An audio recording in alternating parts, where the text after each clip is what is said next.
para que sepan quién es Mao. La Guardia Roja comunicado. Buenas tardes a todos. Lo primero, dar las gracias a Fernando Díaz Villanueva por asistir a esta conferencia en Alicante. También quiero dar gracias a Gustavo, de SFL Madrid, que ha venido a grabar la conferencia expresamente. También a Adrián Fenoy, que es de SFL Valencia, y a todo el equipo de SFL Alicante por hacer esto posible. Bueno, Fernando es licenciado en Historia por la Universidad Autónoma de Madrid. Él es periodista y escritor. Tiene como libros Sic Semper Tyrannis, en la que hace un estudio de los grandes magnicidios de la historia. También ha escrito sobre la historia criminal del comunismo y otro libro que ha escrito es El gobierno es el problema. Además, se puede considerar como una autoridad del estudio del perroflautismo. La primera autoridad de este país. Así que tampoco voy a deleitarme mucho más en la introducción y bueno, doy paso a la conferencia de Fernando. Muchas gracias. Bueno.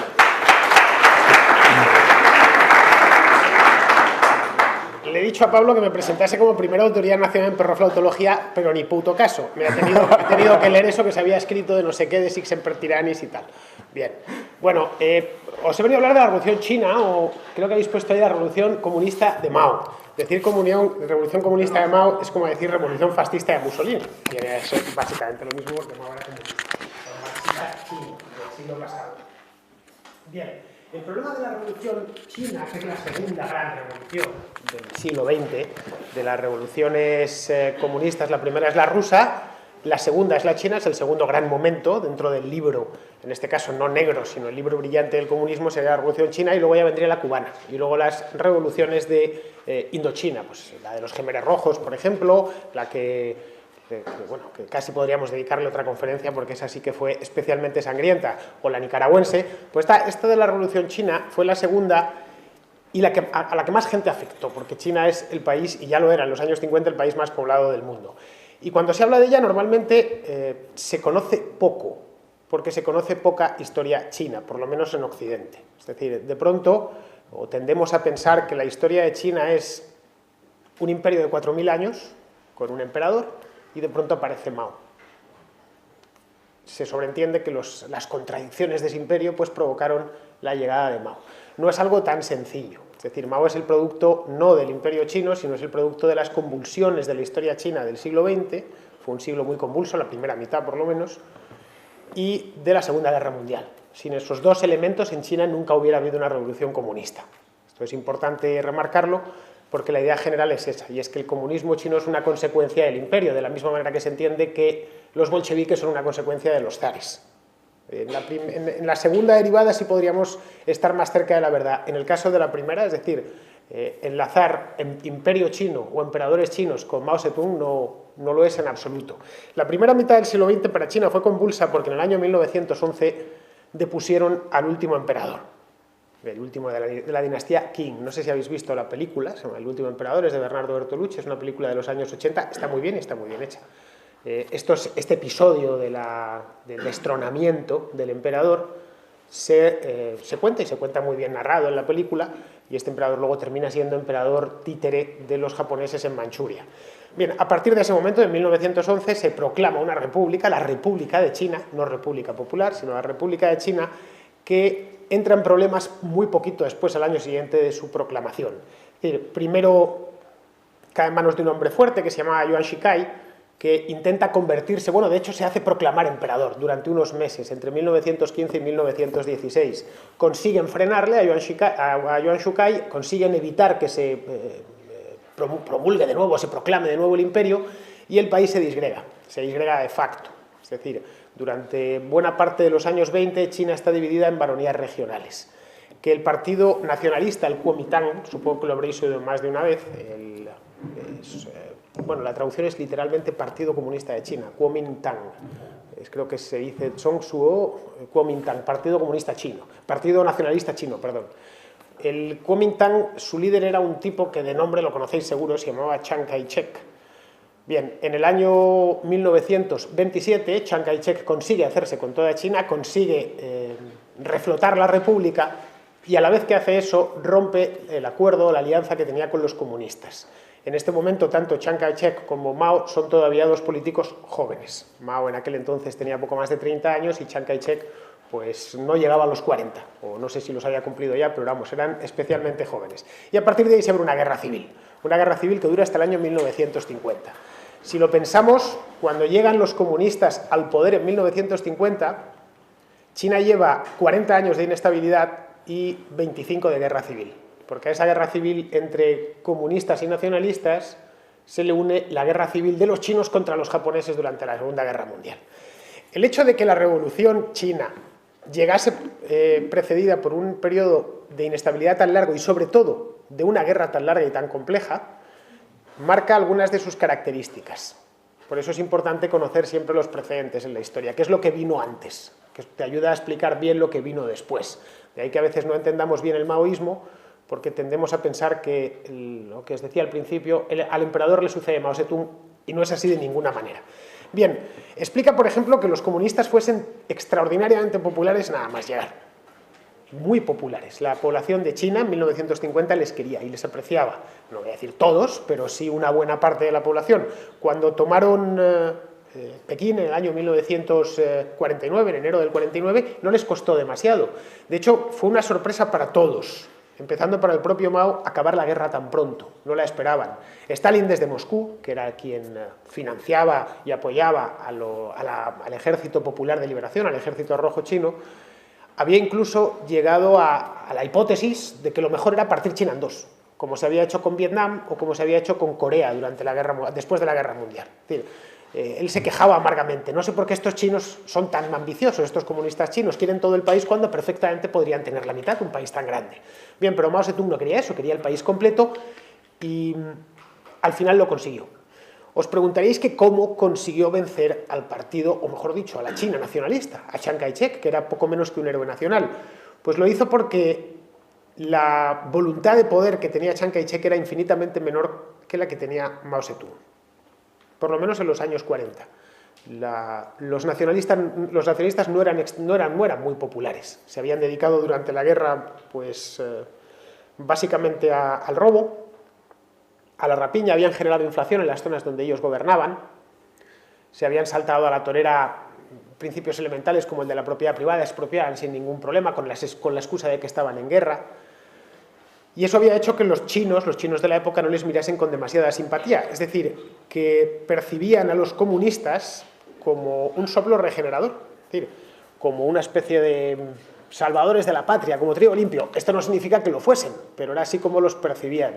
De ahí que cuando Mao Zedong proclama la República Popular China, es recibido con alborozo por parte de los chinos.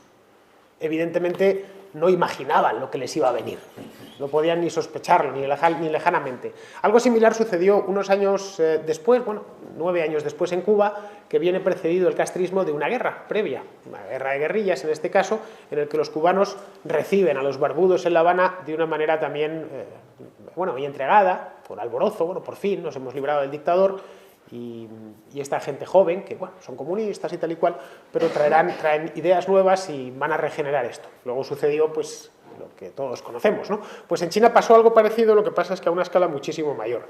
Los comunistas en China además habían tenido otro acierto, que era el de, según iban liberando zonas en la guerra civil, habían repartido tierra a los jornaleros. China era un país que estaba lleno de jornaleros, es decir, de gente de braceros, de gente que solo podía vivir de los brazos, de sus propias manos, campesinos sin tierra, en una palabra. Y eso, unido a que ajusticiaban a los caudillos locales que habían sido leales a la Kuomintang, a Chiang Kai-shek, pues por lo tanto eran gente odiada, un caudillo local, terrateniente, que había vinculado con Chiang Kai-shek, y al llegar el ejército popular repartían la tierra, pues hacía que los guerrilleros eran vistos como ellos se vendían, ¿no? Por una vez la propaganda y la realidad cuadraban. Vienen como liberadores y es que además son liberadores y además me han dado una parcela, cosa que yo, ni mis hijos, ni mis nietos, ni mis tataranietos recibimos en la vida. El tema es que no era así. Los planes de Mao no eran esos. Esto fue tácticas que utilizó durante la época de la guerra civil. De la misma manera que Castro años después haría lo mismo. Si vemos al Castro de Sierra Maestra y al Castro en el gobierno, que en un lapso de 10 años, de 1957 a 1967, pues se parece como un huevo una castaña. El propio Mao, de hecho, ni siquiera era un jornalero. Mao era hijo de unos campesinos ricos de la provincia de Hunan. La provincia de Hunan está en el centro de China, al sur del valle del río Yangtze, una zona muy fértil y muy próspera, vamos, con muchísima riqueza agrícola. Y él nunca había trabajado la tierra con sus manos. Él se había hecho marxista muy joven, se había fanatizado con la idea, y su proyecto era el de transformar la sociedad china de raíz. Claro, teniendo en cuenta una sociedad, un país con 4.000 años de historia, como es el caso de China, pues eso implicaba que la transformación tenía que ser salvaje. Es decir, no es lo mismo empezar de cero, o casi de cero, en un país nuevo, que hacerlo cuando te encuentras en el solar de una civilización tan antigua como es el caso de la China, ¿no? Quería además hacerlo en el curso de su propia vida. Y en 1950 Mao Zedong tenía ya 57 años, es decir, no era precisamente joven. En ese aspecto se parece un poco a Hitler. Uno de los grandes problemas de Hitler, lo cuenta bien Sebastian Haffner en Anotaciones sobre Hitler, es un libro estupendo que os recomiendo, que una de las causas por las que Hitler provoca la guerra, a pesar de que Alemania no estaba preparada, es porque él quería ver consolidado el Tercer Reich en el curso de su vida. Y ese año, en 1939, Hitler cumplía 50 años. Bien, Mao llega 7 años después al poder y se encuentra con parecidas urgencias. Tenía la misma prisa que Hitler y tenía además parecidas inclinaciones artísticas. Esto es algo, una peculiaridad de la vida de Mao Zedong que no se suele tener en cuenta. Yo creo que porque la propaganda explotaba demasiado su imagen de chino común, se le veía en un campo de arroz, se le veía enseñando a los niños, fumando un cigarro con familias. En aquel entonces los líderes políticos fumaban en público, no estaba mal visto. Pero no se incidía en su parte artística, cosa que Hitler sí lo hacía. De hecho, el propio Mao estaba casado con se casó varias veces, pues la última de sus esposas era actriz. Una actriz fracasada, no excesivamente buena, pero vamos, una mujer del mundillo de la cultura, ¿no? Otra diferencia, la diferencia fundamental entre la Alemania de los años 30 y la China de los años 50, teniendo en cuenta que sus líderes tenían semejanzas muy grandes, es que la Alemania de los años 30 estaba por hacer. Hitler tenía un irredentismo tremendo, consideraba que necesitaban espacio vital y que eso implicaba una guerra. En cambio, Mao Zedong ya había hecho la guerra y la había ganado. China es gigantesco. Pero bueno, hemos ganado a Japón, nada más y nada menos, y luego hemos conseguido sacar a los Estados Unidos de aquí que apoyaban al Kuomintang. Y por lo demás tenemos estados satélites. Tenemos a Corea del Norte, que hemos conseguido garantizar su independencia, países amigos, como podía ser la URSS o Mongolia, o los países de Indochina, en Vietnam del Norte, que era un régimen comunista también. Entonces, no tenía podía centrarse, no tenía ansias territoriales, podía centrarse abiertamente en la transformación del país. Es decir, la agenda fundamental de la revolución podía aplicarla en ese momento, cosa que otros revolucionarios tuvieron antes que satisfacer asuntos secundarios, como era el de constituir el solar patrio. El caso de Hitler es clarísimo. No sabemos realmente en qué hubiera consistido la segunda parte del nazismo porque por suerte no consiguieron ganar la guerra, pero hubiera habido una segunda parte. Lo que conocemos es la primera fase, la de los años 30 en Alemania. Pues en el caso de China podemos pasar seguramente a la segunda fase porque la segunda fase fue, en esencia, la revolución. La revolución china, por cierto, no ha acabado, todavía sigue en curso. China se sigue llamando República Popular, aunque como bien sabéis, de la China de Mao a la actual no hay demasiados parecidos, más allá de la bandera, de que todavía se le presta algo de culto y bueno, creo que todavía le tienen ahí en la plaza de Tiananmen una fotografía suya y poco más. Es decir, en el resto de los chinos hoy no es un país democrático, pero sí es un país donde se puede entrar y salir sin problemas, donde uno puede hacer negocios y cosas por el estilo. En la China de Mao no se podía hacer nada de eso. Bien, su plan de transformación, como os decía, tenía que ser salvaje y lo salvaje empieza siempre con una ola de terror. El terror es fundamental en todos los regímenes comunistas y además lo aplican nada más llegar. Lo llevan como en una especie de manual. Es algo así como la revolución con sangre entra. Para el que tuviese dudas de cuáles son nuestras intenciones, desatamos el terror, a todo el que se nos oponga lo castigamos con severidad, con ejemplaridad, y el siguiente que venga ya sabe a lo que atenerse. Entonces, el maoísmo adquiere sus caracteres propios desde el minuto 1. No existe un periodo de nueva política económica, no existe un periodo de adaptación, nada. En la Unión Soviética, como sabéis, tarda unos 10 años en conformarse. En la China comunista, no. Desde el año 51 ya empiezan a abrirse los campos de trabajo, los laogai, ya se colectiviza la agricultura, ya se divide la población en dos categorías. En China se utilizaban los negros, que eran los malos, y los rojos, que eran los buenos. Ser acusado de negro era lo peor que te podía suceder. O podías terminar muerto o podías terminar en un campo de concentración. El sistema de campos de concentración chino no tenía nada que envidiar, y de hecho en algunos puntos era muy superior en cuanto a maldad y crueldad al sistema de campos que hubo en la Unión Soviética, el de los gulags. Entonces, para poder transmitir al país en muy poco tiempo que hay uno nuevo mandando, la ola de terror es fundamental, y se verá además en todas las revoluciones. Luego hace falta, a la vez que haces eso, ir marcando muy bien el terreno de juego. Es decir, como se diría ahora que está de moda la palabra, ir apropiándose del relato. Y eso el maoísmo se puso a ello tan pronto como en 1952. Fueron una serie de campañas propagandísticas, bueno, propagandístico-policiales, que se llamaron las campañas de los antis. Fueron dos seguidas. Primero eran los 3 antis y después los 5 antis. Los 3 antis eran anticorrupción, es decir, todos los chinos tenían que ser anticorrupción, antidespilfarro y antiburocracia. ¿No veis? Son cosas elementales. ¿Quién no está en contra de la corrupción? ¿Quién no está en contra del despilfarro? ¿Quién no está en contra de la burocracia? Bien, pues con que te acusasen de no estar anti una de esas cosas, ya tenías un problema.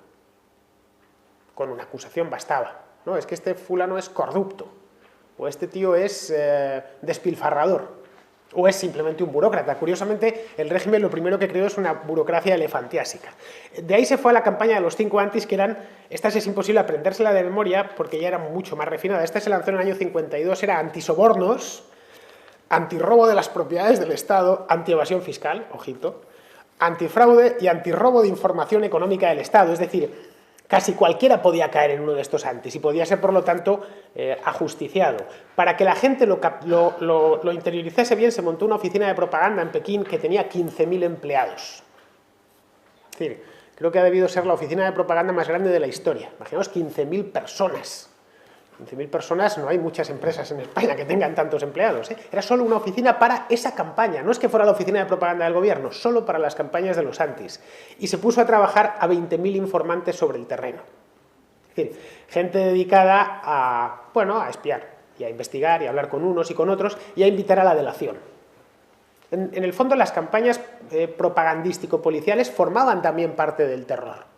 Especialmente el terror psicológico de que, bueno, pues me acusen de ser un burócrata, por ejemplo, o me acusen de ser un corrupto. En ese momento voy a tener un problema yo, mis hijos me van a despedir del trabajo, o directamente, si la acusación viene de muy arriba, pues quizá me manden a un campo de concentración y de allí no salga. Las condiciones de trabajo y las condiciones de vida en los campos de concentración chinas eran muy malas, ¿no?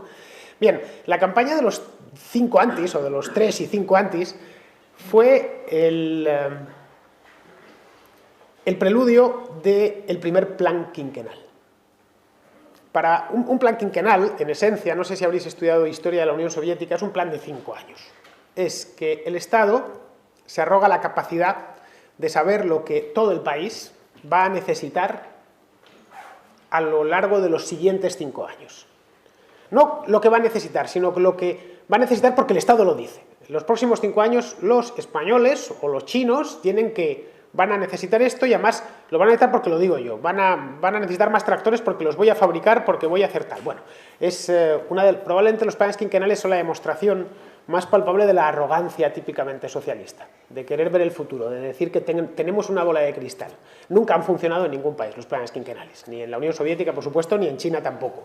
Bueno, pero para poder implantarlo, para que la gente tragase con la colectivización forzosa, lo de China fue forzosa, no hubo voluntariedad ninguna, ningún chino se fue voluntario a una granja colectiva, esos agricultores que habían recibido parcelas estaban, por parte de los guerrilleros, estaban contentos porque habían recibido una parcela. parcela que luego le quitaron y los concentraron en comunas, así es como se llamaban los koljoses, las granjas colectivas en China. Bien, esta campaña de terror, la campaña de los 5 antis, en el fondo no es más que la alfombra para poder implantar un programa económico, este sí de transformación, que, bueno, consistía en planificarlo todo, planificar la producción agraria y la producción industrial del país, con unas expectativas claras a final de plan. Dentro de 5 años tenemos que producir tanto trigo, tanto maíz, tantas patatas, se tienen que haber alingotado X toneladas de acero y va a dar lugar a estos artículos de consumo, etcétera, etcétera. Es de locos. En Rusia o en la Unión Soviética lo venían haciendo desde hacía, pues para los años 50 llevaban haciéndolo desde los años 20 y el primer plan quinquenal en Rusia costó 5 millones de muertos de hambre, básicamente por falta de existencias, porque cuando desconoces la naturaleza propia de la economía, pues, y te pones a hacer experimentos sobre ella, el resultado inevitable es ese, que al final falta lo básico, que es el pan para comer, o en el caso de China era el arroz, y la gente empezaba a morir de hambre. El plan quinquenal fracasó, como era de prever, plan quinquenal de los años 50. E incluso algunos de los revolucionarios más sensatos, como el Liu Shaoqi, que era uno de los más cercanos de Mao, o Deng Xiaoping, que terminaría sucediendo a Mao, pidieron moderarla, viendo que China en el año 1957 estaba peor que en el año 1950, a pesar de los años de la guerra.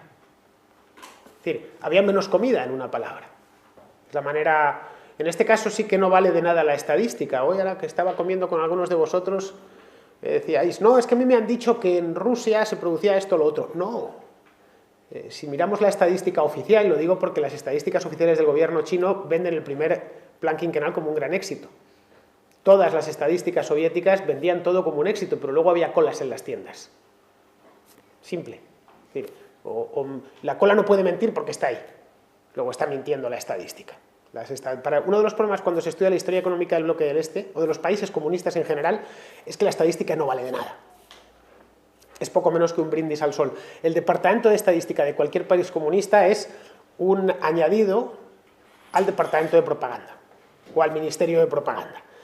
Bien, muy mal debió andar para que Shaoqi y Xiaoping se plantasen delante de Mao y le dijesen que se había acabado el cachondeo, que ya estaba bien, que quizá había que hacerlo de manera más moderada, que lo que habían hecho en tan poco tiempo, es decir, colectivización, campaña de terror, campaña propagandística salvaje, planificación en una sociedad tan antigua, pues lo único que iba a generar era disfunciones, como sucedió. Para que se lo dijesen, os podéis imaginar cómo estaba. Ojo, y estos no eran unos cualquiera. El Politburó del Comité Central del Partido Comunista Chino lo formaban 4 personas en aquella época. Uno era Mao Zedong, lógicamente, el otro Liu Shaoqi, Deng Xiaoping y un tipo que se llamaba Pen Duhai. Es decir, 2 de los 4 miembros del Politburó no les parecía bien. Ahora pueden sacarnos las estadísticas y decirnos que el plan era cojonudo. Bien, vale, pues adelante, ya sabéis que el papel lo aguanta absolutamente todo. El tema es que una pregunta que nos podríamos hacer en este punto es, bueno, ¿y por qué a pesar de ser 2 contra 2 no se moderó el plan? Porque no eran exactamente 2 contra 2. Mao Zedong tenía un valor extra. Mao era la imagen del régimen.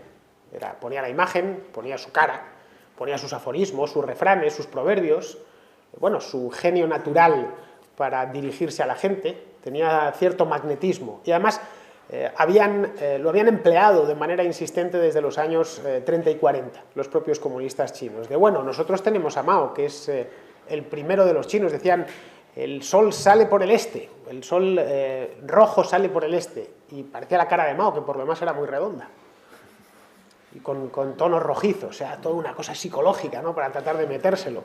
Bueno, la cosa es que después de este pequeño receso que tienen tras el fracaso del primer plan quinquenal, Mao Zedong concluye que no, que hay que profundizar, que hay que ir más lejos, que el problema es que se han quedado cortos, que no era suficientemente ambicioso en cuanto a proyecto, es decir, que había sido un plan quinquenal, un plan quinquenal cagón, que no estaban dispuestos, no habían llegado a sus últimas consecuencias y que por eso había fracasado. Las cosas obviamente fueron a peor. como os podéis imaginar, ¿no? Es decir, a ver, a pesar de que oficialmente todo era perfecto, la realidad no era esa. Y los comunistas habían quemado varios cartuchos en muy poco tiempo. Ya no tenían la popularidad que habían tenido 10 años antes. Es decir, para el año 1957 se palpaba, o ellos palpaban, el descontento, especialmente entre los agricultores, a los que les habían quitado la tierra, muchos de ellos. A otros el que era jornalero y había toda su vida esperado a tener una parcela, ya sí que no la iba a tener, seguro. Les exigían mucho.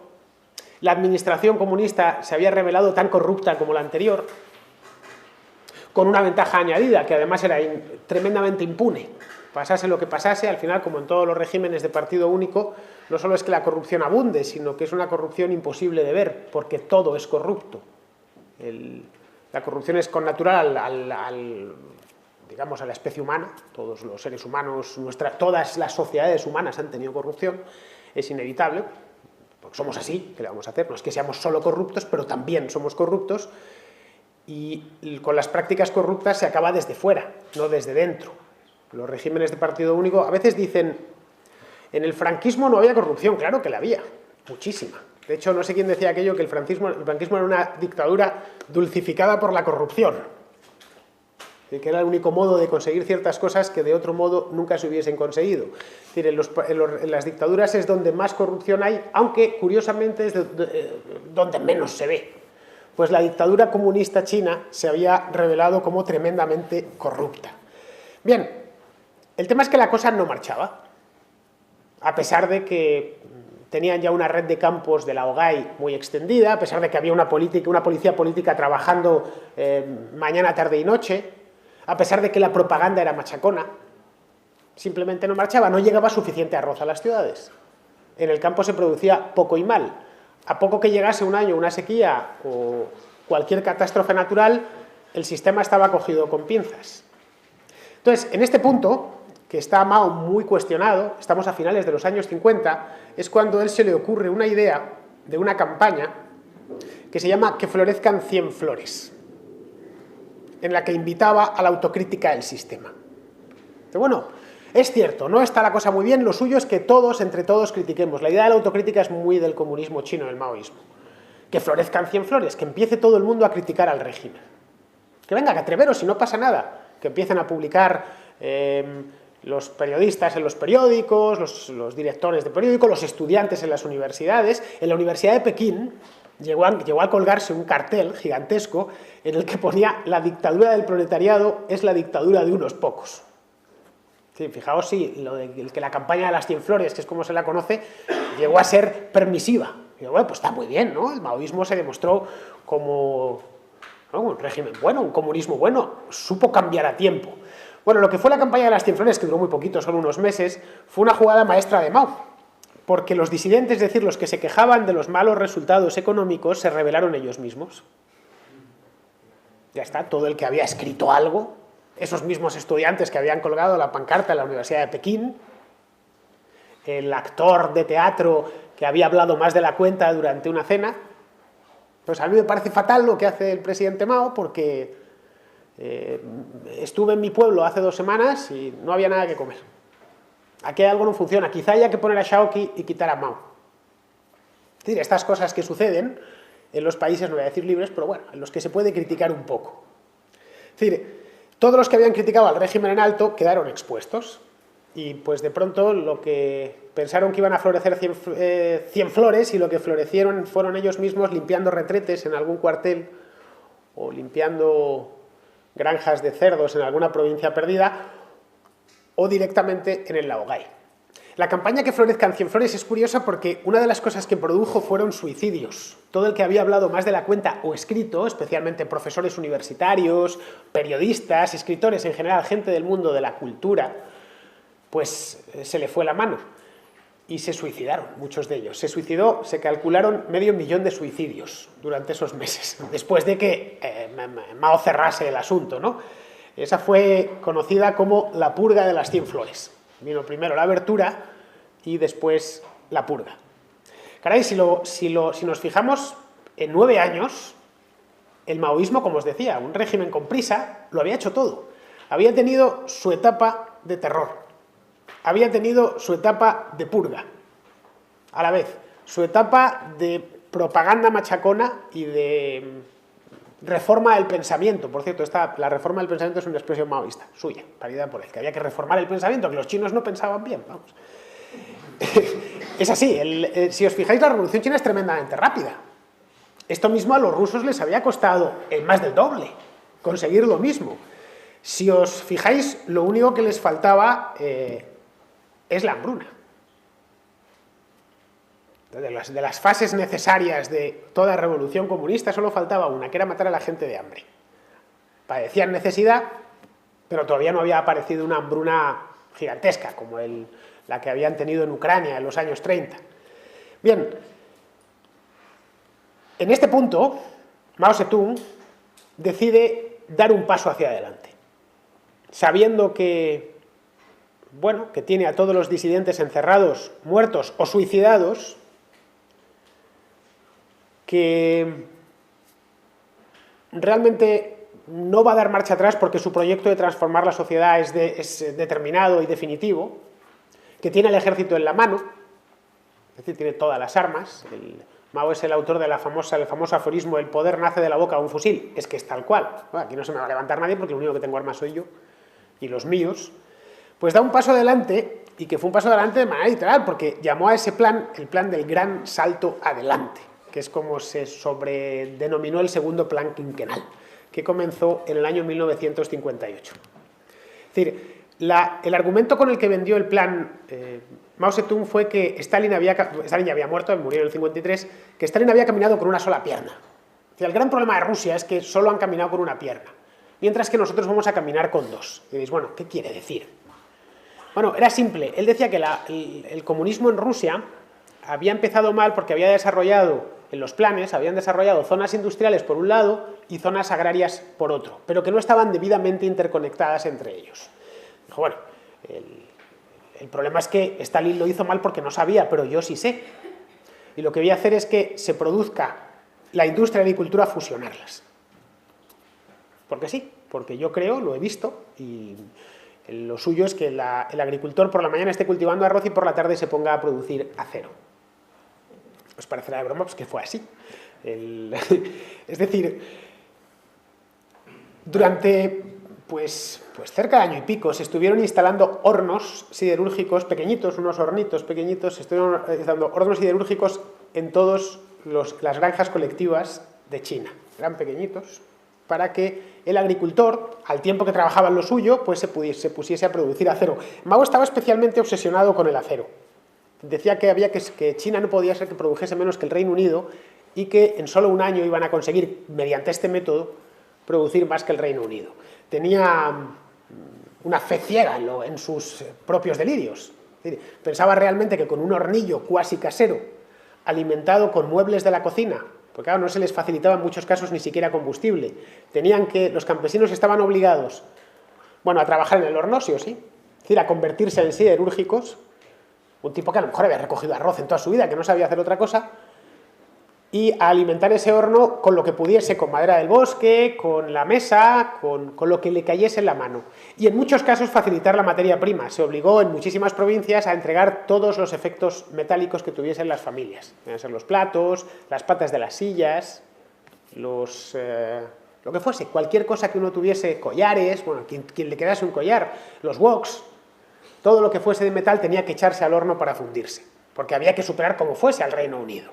Es decir, el resultado al final fue que era un acero de muy baja calidad, que no servía absolutamente para nada. Ese acero tiene un nombre en castellano, se llama arrabio, un estado como medio entre el acero y bueno, el acero y la parte original de la fundición. Se quiebra con mucha facilidad y no sirve para ningún uso que se le quiera dar, ningún uso serio.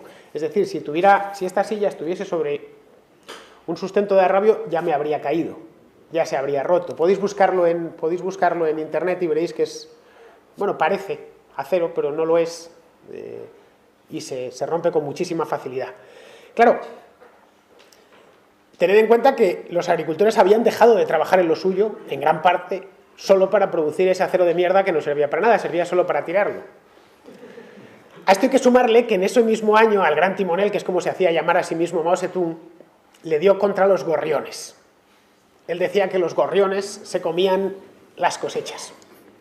Estaba convencido. Eso demuestra que Mao Zedong no había trabajado la tierra en su vida. Los gorriones lo que se comían eran los insectos que afectan a las cosechas. Era, de hecho, un pájaro que los campesinos sabían que era muy beneficioso. Por eso había tantos gorriones en los campos chinos.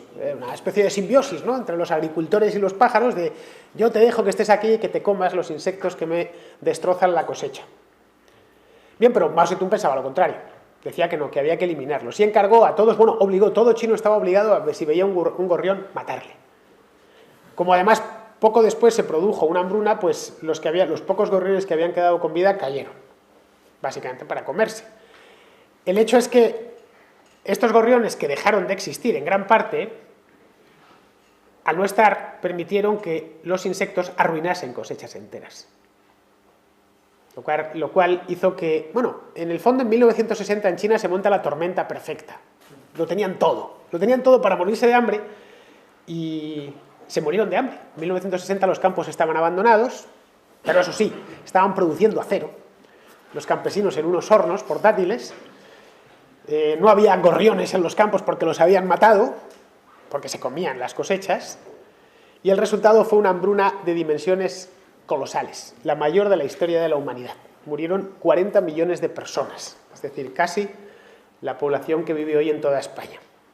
Se morían por los caminos, un poco como esas escenas de la peste negra en la Europa del siglo XIV. La gente se iba muriendo, se dieron casos de canibalismo, de familias que se comían a sus propios hijos cuando morían, gente comiéndose raíces, las cortezas de los árboles, las hervían, lo cual les ocasionaba unos problemas todavía mucho mayores, porque las cortezas de los árboles pues, no son comestibles en la mayor parte de los casos, ¿no? En otros casos no se enterraba a los muertos, lo cual hacía que la tormenta perfecta se perfeccionase todavía más. Si tú dejas un muerto en casa una semana, ya verás las enfermedades que van a proliferar por ahí. O se quedaban por mitad de los muchos pueblos enteros se convirtieron en pueblos fantasma. Es decir, si os fijáis, en 1960, cuando este panorama dantesco tiene lugar en China, la revolución solo lleva 10 años.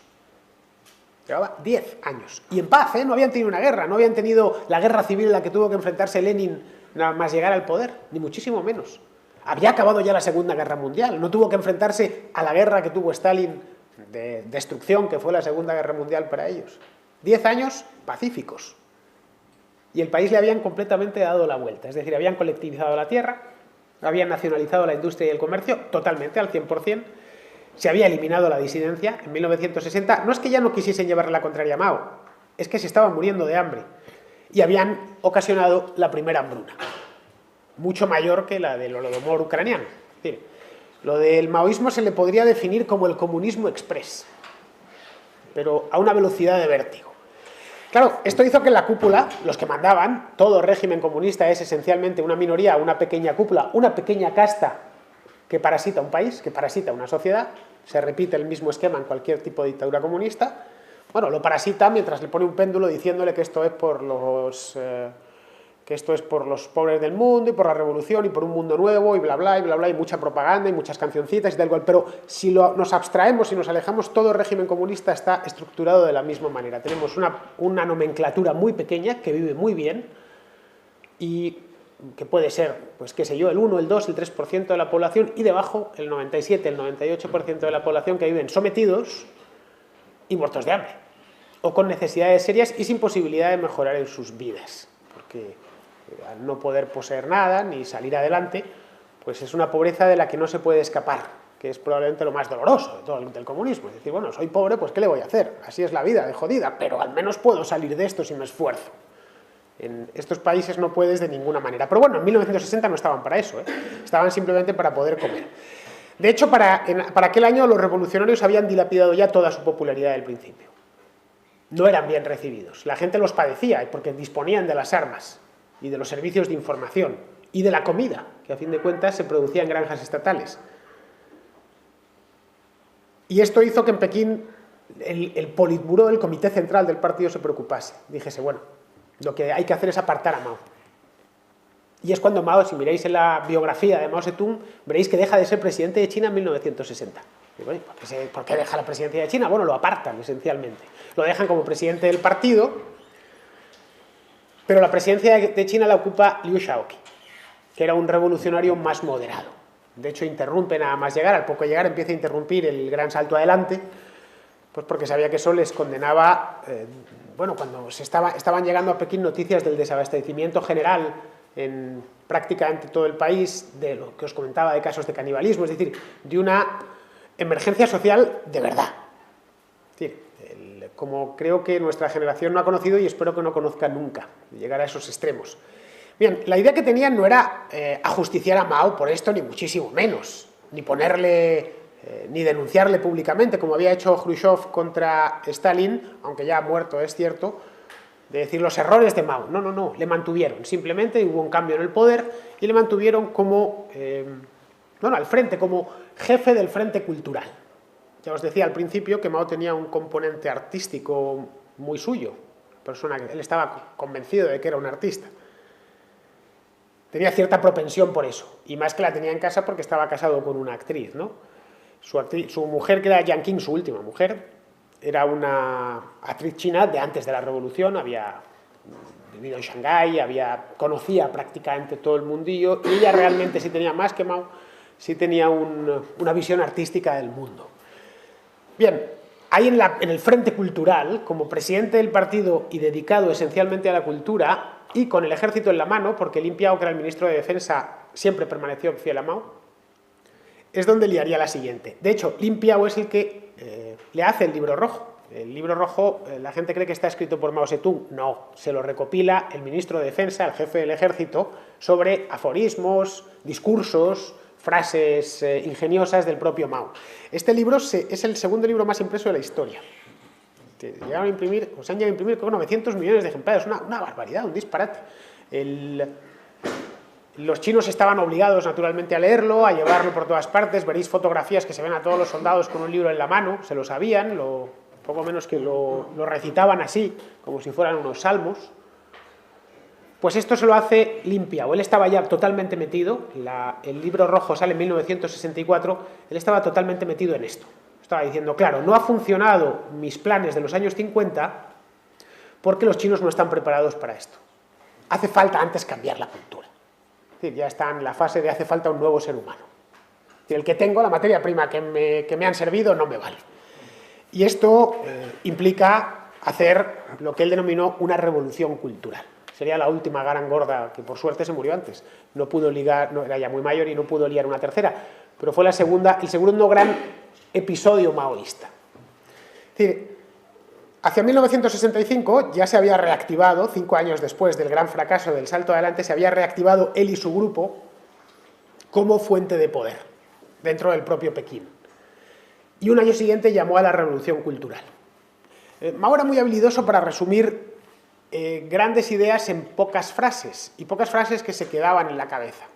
De ahí que todos, mal que bien, siempre no sabemos alguna frase de Mao Zedong. Si miráis en citas de Mao Zedong, veréis que son páginas y páginas. Era realmente hábil para eso. Entonces, la campaña de la revolución cultural que se lanza en 1966, él la lanza contra lo que él llamó los 4 viejos. Había que ir contra las viejas ideas, la vieja cultura, las viejas costumbres y los viejos hábitos. Era curioso porque estamos hablando de 1966, la revolución llevaba ya implantada 16 años. ¿Cuáles eran lo viejo que era? Lo viejo ya había quedado muy atrás. Es decir, los chinos jóvenes ya no habían conocido otra cosa que el régimen comunista. Es decir, la revolución cultural es de los fenómenos históricos más curiosos del siglo XX, que no se termina de entender muy bien y hasta cuesta entenderlo pero esto exactamente de qué fue, en qué consistió. Es decir, es el dueño de un país, para entonces Mao era el dueño de un país, que ordena a una parte de la población, en concreto a los más jóvenes, atacar al mismo sistema que él ha creado. Eso es la revolución cultural, resumido muchísimo.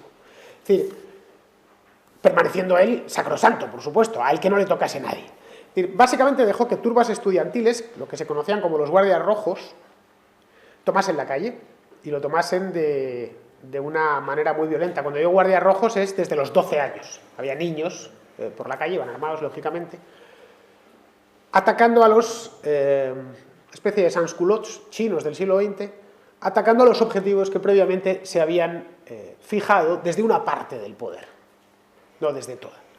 Es decir, aquello en Occidente se lo presentó, y se puede leer la prensa occidental de la época, como una revuelta de intelectuales. Decían, no, es que los chinos están en una fase superior. Aquí había mucha admiración por el maoísmo, la fase superior, y están con una revuelta de intelectuales, para que veáis que el maoísmo no es como el régimen soviético, es mucho mejor. Hasta los intelectuales protestan. Y no fue ninguna revuelta de intelectuales, fue una revolución de analfabetos, esencialmente, aunque solo fuera por la edad. Es decir, de analfabetos con consignas aprendidas de memoria y que las repetían continuamente, y autorizados para emplear la fuerza. Ahora, llevaros este mismo esquema a cualquier otro país. Dad armas y autoridad a grupos de niños y adolescentes y soltadlos por las calles. Ya os podéis imaginar el resultado. ¿Cuál fue? ¿No? Como chinchas, ¿no? La revolución cultural, de hecho, no sería aventurado decir que fue la mayor caza de brujas de la historia. Al igual que el gran salto adelante fue la mayor hambruna de la historia, está la mayor caza de brujas de la historia, orquestada desde una parte del poder. Se produjeron algunos de los momentos, yo creo que más delirantes de toda la historia, no ya de la historia universal, que por supuesto, de la historia del propio comunismo. Los sofás, por ejemplo, llegaron a estar prohibidos, porque decían que eran burgueses. Los perseguían. Si te entraban unos guardias rojos en tu casa y te veían un sofá, bueno, aparte de llevarte unos buenos latigazos, si no un tiro, te quemaban el sofá en la puerta. Se llegó, no es coña, no es broma, se llegó a debatir el color de los semáforos. Si tenían que cambiarlos. ¿Qué es eso de que el semáforo rojo, no olvidéis, rojo-negro, que el semáforo rojo dijese que hay que parar? Que había que cambiarlo. Y poner que el color rojo implicase pasar. Por suerte no lo llegaron a hacer porque hubiera habido unos accidentes tremendos, un país tan grande. Eso no lo consiguieron. Perseguían, para que os hagáis una idea, los guardias rojos, que estuvieron sueltos año y pico por China, perseguían llevar el pelo largo. O sea, todo el que llevaba el pelo largo le caneaban. Perseguían los rizos, las trenzas. Vean, eran occidentalizantes o extranjerizantes. Perseguían las gafas de sol. Todo aquel que llevase unas gafas de sol podía llevarse un palo.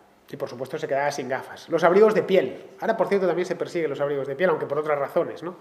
Se perseguían los carteles de neón, donde había un cartel de neón, especialmente en ciudades que habían sido muy cosmopolitas, tipo Shanghái. Pues había algunos carteles de neón de antes de la revolución, los rompían. Las faldas de vuelo, las mujeres tenían prohibido llevar faldas de vuelo, por lo mismo, porque las llevaba Marilyn Monroe, a fin de cuentas, ¿no? En esa misma época. No se podía jugar al ajedrez, ni siquiera poseer uno, era extranjerizante. No se podía escuchar jazz. No se podía jugar a los naipes. Es decir, si os fijáis, tenían un comportamiento un poco talibanesco, no, completamente talibanesco. Por lo tanto, todo el mundo pasó verdadero miedo, especialmente los que tenían cierta edad, y sobre todo en las ciudades. El tipo que tenía un sofá, que le gustaba escuchar jazz y jugar al ajedrez con su amigo. Ese tío era un burgués peligrosísimo. Ese tío se fue al campo de concentración. Ya está, a la gente le quitaban las gafas, le cortaban el pelo, le rapaban en... Hay historias muy buenas contadas por chinos que vivieron la revolución cultural que son fantásticas. Leía hace unos años un testimonio de una... Bueno, ya es una mujer mayor, pero que la vivió siendo joven, que le dieron una paliza de campeonato porque la vieron beber café. Y cuando ella les preguntó, ¿pero qué es lo que estoy haciendo mal? Le dijo, estás bebiendo un licor extranjero. Y le tiraron el café a la cara y la canearon. Bueno, la Galería Nacional de Arte, pues el Museo del Prado de Pekín se cerró, se tuvo que clausurar por miedo a que entrasen y quemasen los cuadros. Las bibliotecas fueron saqueadas, otras cerraron directamente, se montaron piras de libros en las puertas y ninguna autoridad impedía esto, ¿eh? Es decir, no valía ir a la policía. Al contrario, el Lin Piao, el ministro de Defensa, el jefe del ejército, instruyó a sus efectivos para que no impidiesen los excesos de los guardias rojos. Es decir, los guardias rojos por lo demás sabían a quién tocar y a quién no. Es decir, a Lin Piao no le pasó nada. A Mao Zedong, por supuesto, tampoco. Les estaba echando en sus discursos y demás, a la vez que la mujer hacía la revolución cultural por su cuenta. La Yang Qing metía mano en el tema del arte propiamente dicho. A Liu Shaoqi, en cambio, sí fueron a poner a su casa. Lo denominaron el topo capitalista. y le dieron una paliza de 3 pares de narices y se lo llevaron detenido. Estamos hablando de el presidente de la República. Es decir, Liu Shaoqi no era uno que pasaba por allí, era el presidente de la República. A Deng Xiaoping también lo agarraron, se lo llevaron lo deportaron a una provincia lejana. Y mientras esto sucedía en la calle, en el ámbito propiamente cultural, es decir, por un lado eran 2 operaciones paralelas. Mao Zedong quería recuperar el poder que le habían quitado en el año 60 por sus ideas descabelladas, y por otro lado, hacerse con todos los resortes culturales del país, que eso se encargaba la mujer. En el ámbito cultural se produjo una masacre como pocas veces se han visto. Los directores de cine y de teatro de China, menos los 2 amigos de la mujer, los 2 o 3 amigos, les llegaron a obligar a desfilar con carteles de madera colgados del cuello, acusándose de ser monstruos, negros, de estar en contra de la revolución. Los hicieron desfilar por la calle y por el Estadio Nacional, donde los concentraron. Entre tanto, esta mujer lo que se dedicaba era a liquidar sus venganzas personales, que tenía muchas, porque era ya una mujer de casi 70 años y con una larga vida de fracasos artísticos a sus espaldas, y de confeccionar lo que se conoció como el repertorio modelo. Es decir, las únicas obras de arte que se podían representar en la China comunista. Por suerte dio tiempo a hacer pocas, en concreto 2 conciertos para orquesta, un concierto para piano, que se llama El Río Amarillo, no es muy allá, así que no os recomiendo escucharlo, una sinfonía, 4 óperas y 2 ballets. Eso era el repertorio modelo, era lo que se podía tocar, lo que tenía licencia para tocarse. Es decir, representar la séptima de Beethoven era implanteable en China en 1967. Algo parecido sucedió con el cine, aunque ahí no dio tiempo a hacer repertorio modelo porque las producciones cinematográficas quedaron totalmente convulsionadas por la caza de brujas y por las masacres que hicieron. Bueno, la cosa de la revolución cultural terminó, como os podéis imaginar, como el Rosario de la Aurora. Los guardias rojos terminaron pegándose entre ellos, se formaron facciones y empezó a haber disturbios en las calles, pero no ya de los guardias rojos hacia la población, sino de los guardias rojos entre ellos. Y esto hizo que los maoístas del gobierno, además una vez habían hecho ya el trabajo y la faena, ya tenían a Liu Shaoqi metido en una celda y habían despachado todas sus venganzas y habían recobrado el poder, pues ya no tenía más sentido tener a toda la chusma suelta por la calle armada. Y ordenaron, ya en el año 68, ordenó a Lin Piao que le retirase las armas y que los dispersase, que los devolviese de nuevo a su casa. Es decir, esto sucedió al mismo tiempo que aquí en Europa y en Norteamérica los jóvenes universitarios cantaban loas a Mao Zedong. Fue el gran año del maoísmo, que van los chicos jóvenes de la época, ¿no? Yo soy maoísta, ¿no? Porque los soviéticos son muy malos y acaban de reprimir a los... Claro, los soviéticos eran infinitamente mejores que los chinos.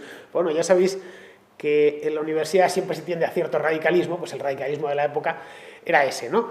Bien, Mao era el responsable de todo, había sido el responsable de los planes quinquenales desastrosos, había sido el responsable de que los chinos pasasen hambre o que se muriesen directamente de hambre, había sido el responsable de esta locura o de esta guerra civil, prácticamente, bueno, de esta guerra civil. La revolución cultural fue una guerra civil de baja intensidad y hubiera derivado en una guerra civil de alta intensidad de no haberla parado antes. Pues era el responsable de eso.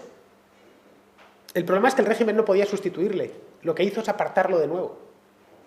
A fin de cuentas era su mayor activo. Mao ya era mayor, tenía 75 años. Además empezaba a afectarle el Parkinson. Y no tenían demasiados sustitutos. Bueno, el Politburó, dejar que estuviese ahí y poco más. Liu Shaoqi fue enviado a prisión y murió en una celda encima de sus excrementos. Un año después, en 1969, la muerte de Liu Shaoqi es alucinante, porque no solo ya murió con una neumonía, siendo mayor, Liu Shaoqi era de la misma edad, o parecido, de 3 o 4 años mayor que Mao, en una celda fría encima de su propia mierda. Murió en el 69, a su familia no le dijeron que había muerto hasta 1972.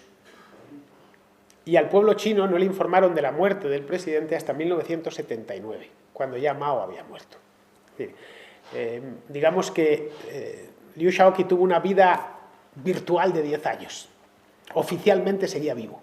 No sabían dónde, estaba, bueno, purgando penas en algún sitio, pero tardaron 10 años en reconocerlo.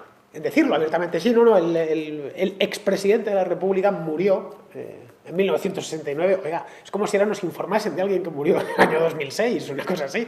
Bueno, pues a buenas horas mangas verdes. Y no había nadie más. Para los de los revolucionarios de la primera hora solo quedaba Deng Xiaoping, que poco a poco fue rehabilitado y sería quien terminaría haciéndose con el poder y, por cierto, alumbrando la China actual. La China actual arranca con, esta China que a todos nos asombra, arranca con las primeras reformas que Xiaoping hace en 1978, es decir, 2 años después de la muerte de Mao. Mao muere en 1976 y convertido ya en un mito completo, tan mito que le embalsaman como a Lenin. Es decir, le embalsaban para que la gente pudiese desfilar y tal y cual. El hecho es que la Revolución China al final se había transmutado en un culto a la personalidad. Digamos que le necesitaban a él, a pesar de sus, no ya sus limitaciones, sino sus excesos. Limitaciones las tenía, está claro, pero de sus excesos. Y terminó confundiéndose una cosa con la otra y esa es la razón por la que se llama maoísmo. Muy bien, pues aquí he terminado. Si queréis alguna pregunta, para el tiempo que tengamos, estaré encantado de responderosla. Bueno, antes de pasar al turno de preguntas, quiero informaros que tenemos una mesa en la que podéis hacer una donación, la que queráis, y recibiréis a cambio un obsequio. Y también tenemos unas hojas para inscribiros en SFL, que es una organización abierta para los estudiantes. Y bueno, pasamos al turno de preguntas. Quien quiera preguntar, ahí tiene a Adán con el micrófono y que levante la mano.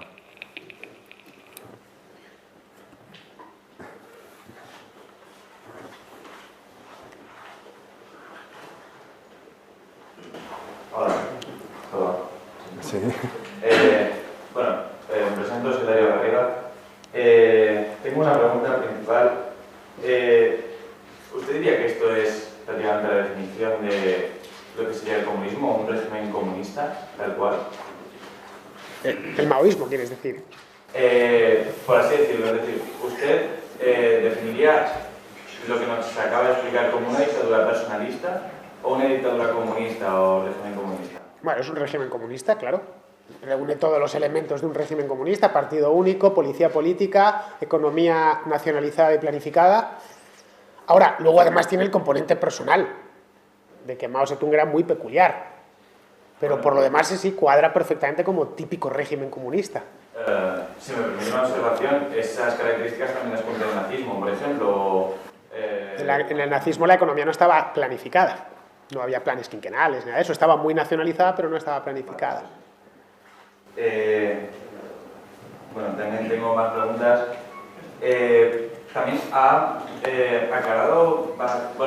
recalcado sobre todo la figura de Mao Zedong como que no era un campesino. Es decir, es necesario, desde este punto de vista histórico, ser campesino para ser marxista o para dirigir un régimen comunista. Bueno, teniendo en cuenta que él se vendió como campesino toda su vida, como campesino pobre, pues sí importa, sí, claro. Bueno, esto es un hecho que sucede en todas las revoluciones. Las revoluciones las hacen los burgueses, no las hacen a quienes van a liberar. Lenin no era ningún proletario, tampoco lo era Fidel Castro, no lo era Pol Pot, no lo era Mao Zedong. No hay un solo caso de revolucionario extraído del proletariado, o si lo hay es puntual. Los grandes revolucionarios de los 2 últimos siglos han sido, por decirlo así, señoritos, y Mao Zedong era uno de ellos. Y es importante, ¿eh? Es un detalle importante. No sé ya, pero bueno, ahí está la frase de con el estómago lleno se piensa mejor, por así decirlo. Sí, bueno, sí, con el estómago lleno se piensa mejor o se piensa mal. Es decir, puedes pensar mejor o pensar peor. Es decir, yo lo que quiero decir es que la clase social, como dicen ellos, que dividen el mundo en clases y que tienen que estar en guerra, pues es un absurdo. Es decir, no existe nada parecido a la guerra de clases y el ejemplo palpable es que ellos pertenecen a la supuesta clase opresora. Es decir, ¿le parece más que nada hipócrita que un burgués, para así decirlo, una persona que no es...? Bueno, hipócrita por descontado, claro. Él es hacer lo contrario de lo que dices. Sí. Pero no solo hipócrita, sino que es mearse en su propia teoría. Bueno, no lo veo yo lo veo más que nada como un acto de concienciación o solidaridad por... No, porque luego no, porque ellos no reconocen de dónde vienen, ¿eh? Se encargan de fabricarse una biografía aparte. Bueno, claro, es que... Claro, si no, así entonces, que no. por así decirlo. ¿El qué? No, pero para que veas que ellos, a pesar de venir de donde vienen, se fabrican luego una biografía oficial. De, no, yo en realidad soy pobre y tal. No lo eres, ni vienes de la... El caso de Fidel Castro es paradigmático. Era el hijo del dueño de una plantación. Blanco. No tenía nada de los oprimidos de la isla de Cuba. No era un guajiro, vamos.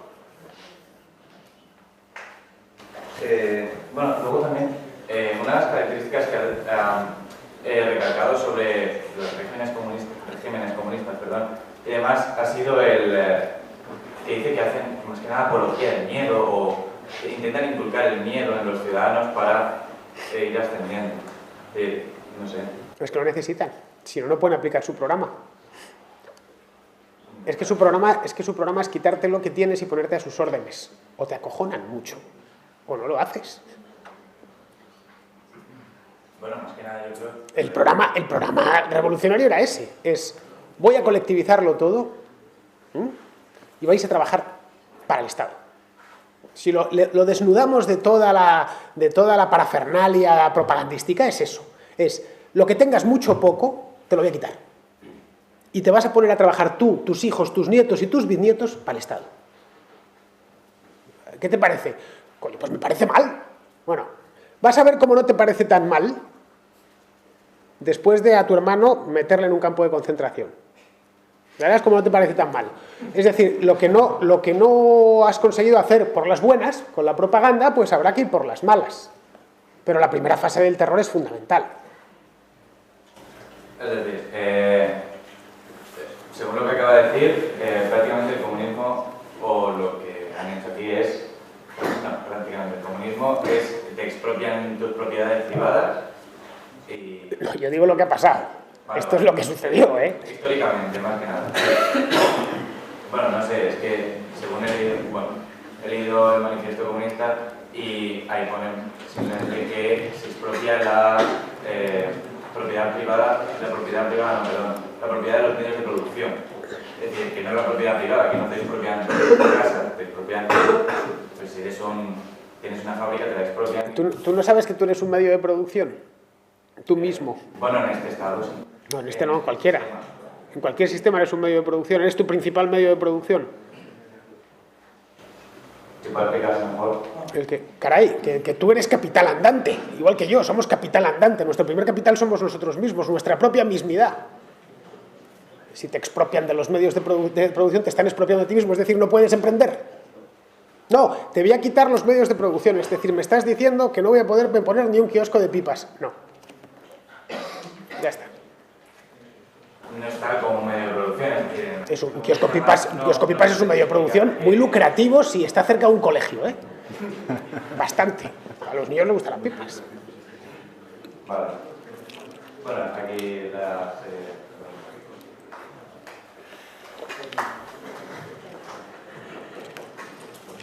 Hola, supongo que lo que voy a preguntar daría para otra conferencia, pero bueno, así resumiendo, una vez que Deng Xiaoping retoma el poder, vuelve a ponerse, digamos, como líder de la nación y encamina a lo que es China, a lo que es la nueva senda, a este capitalismo de partido único que se supone que es ahora. ¿Cómo lo consiguió? ¿Se reunió colaboró con gente que llamaríamos tecnócratas? ¿O tenía una visión, cogió a gente en cierta medida que colaboró con él para lo que podríamos decir que hizo Franco con los tecnócratas del Opus Dei? O sea, gente técnica que dijera, bueno, vamos, esto hay que arreglarlo, ¿no? Hay que salir de lo que es esta gran crisis que han provocado estos últimos 20, 30 años y hay que relanzar esto, ¿no? Entonces, bueno, eso sería otra fase de la historia de China, diferente. Lo que Deng Xiaoping y los reformadores hacen, lo primero que hacen en el país es desmaoizarlo, que eso llevó 10 años. Es decir, desmontar todo el tinglado de granjas colectivas. Eso ya llevó 10 años. Empezar a abrir al comercio ciertas zonas, permitir la propiedad privada. Es decir, nosotros hemos visto la parte final de China, pero China está reformándose a lo largo de todos los años 80 y todos los años 90, de crear las zonas económicas especiales, que al principio son muy pocas y luego unas cuantas más. Es decir, digamos que el gobierno chino a partir del 78, Deng Xiaoping no llega de golpe, es decir, la política china es, y en general en China todo va lento, como país antiguo que es. Mao, de hecho, nunca llegó a tener, como ya más o menos os he explicado, todo el poder en sus manos, como sí lo tuvo Hitler, por ejemplo, en Alemania. Como veis, nunca llegó a ser un líder incontestado. Le quitaron la presidencia, hubiera sido impensable la Alemania nazi. Y pasó un poco lo mismo a su muerte. A Deng Xiaoping le cuesta hacerse con el control del partido, entre otras cosas porque Jiang Qing, la mujer de Mao Zedong, no se muere con él. Monta una pequeña conjura, la banda de los cuatro, bueno, esto ya es el posmaoísmo, ¿no? Pero vamos, el Emilio está para otra conferencia, vamos, de cómo China vuelve otra vez al mundo después de esta pesadilla. Pero lo que yo quería decir es, la gente que mete a China en esa pesadilla, supongo que para sacarla y conectar otra vez con el mundo, con la economía mundial, con lo que es ahora China, tiene que haber una serie de inteligencia, de personas que sepan cómo hacerlo. La gente que mete que saca a China de esa pesadilla es curiosamente la misma gente que la saca que la mete en esa pesadilla, o el mismo partido. En España nos pasó algo muy similar. El país se hunde en la miseria en los años 40, después de la guerra y de las políticas falangistas, que eran típicamente socialistas, y luego empieza a prosperar en los 60, con los mismos tíos, o el mismo gobierno, o un gobierno muy parecido, es decir, luego con el mismo mandando. Es decir, muchas veces las cosas no son tan blanco y negro, ¿eh? Es decir, en política existe una tendencia que se llama pragmatismo o realismo. Bueno, esto es lo que hay que hacer, al margen de consideraciones ideológicas que muchos políticos no tienen. En el caso del comunismo chino, lo que procuraron es ellos seguir arriba, controlando el país, pero ya no depredándolo. Por eso el comunismo chino se ha mantenido, con el nombre y la bandera y poco más. Y con esa casta que sigue viviendo, y viviendo muy bien, a cuenta de estar arriba, pero sin depredar. El gran problema uno de los grandes problemas que tiene el comunismo es que al depredar el cuerpo social termina dejándolo exangüe y matándolo. Eso yo creo que los rusos se dieron cuenta, los líderes soviéticos en los años 80, al final Rusia no produce nada. El ruso, en lugar de sacarle nosotros cosas a él, que era de lo que iba esto, y tenemos que dárselas porque está muriéndose de hambre. Y en China pues pasó una cosa similar, ¿no? Y al final, bueno, pues son tantos, se han puesto a producir, aplicar unas cuantas ideas buenas, unas reformas bien encaminadas, y bueno, los chinos ya comen carne, cosa que sus abuelos no hacían.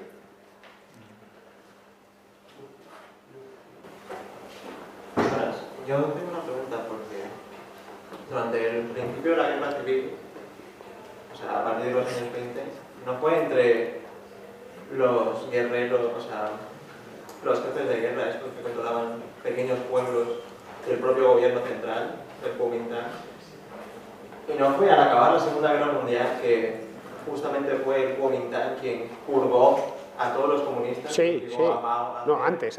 ese camino por las montañas. Antes. Es que por eso he dicho que es una historia muy compleja y muy convulsa. China, después de la caída del emperador, lo primero que se dan cuenta los chinos en 1912 es que si el imperio existía era por algo. Dicen, caray, ahora que ha desaparecido la figura del emperador, lo que nos aparecen es que un país tan grande, con unas comunicaciones tan primitivas como las que tenía China, en muchos casos no existían ferrocarriles, en el interior del país desde luego no había, los caminos no estaban especialmente bien cuidados, bueno, y un país inmenso. Empezaron a aparecer varones por todas partes. Ese es el primer problema que se encuentra en la República. Y es el Partido Nacionalista, el Kuomintang se llama así por eso, con la idea del Partido Nacionalista Chino, para defender la nación china frente a los varones provinciales y tal. Y los comunistas se alían con el Kuomintang hasta 1927. Es en 1927 cuando Chiang Kai-shek, que ya se ha llevado la capital a Nankín, ha abandonado Pekín. Nankín es una de las 4 grandes ciudades de la China antigua, está al sur de Pekín, en la costa del Mar de la China. Es cuando Chiang Kai-shek se siente fuerte y dice, bueno, a estos aliados que tenía, los comunistas estos, que son unos frikis, que son unos tipos que se creen bolcheviques rusos y que de una manera u otra me van a terminar dando problemas, los voy a eliminar. E intenta purgarlos, pero entonces empieza la guerra civil. Claro, en el año 1935 entran los japoneses en Manchuria, que la tenían ya como estado satélite, y luego invaden China. Claro, se encuentran con que no les queda más remedio que aliarse de nuevo. Hay una tregua entre nacionalistas y comunistas durante la Segunda Guerra Mundial. Es cierto que combatieron en el mismo bando, aunque no juntos. Y esa guerra civil se reanuda en 1945 hasta el 49, vamos, hasta 1950, hasta que Chiang Kai-shek huye a Taiwán y monta allí lo que es hoy la República de Taiwán. Y es una historia que, si te interesa la historia de China, la del siglo XX es entretenida, desde luego.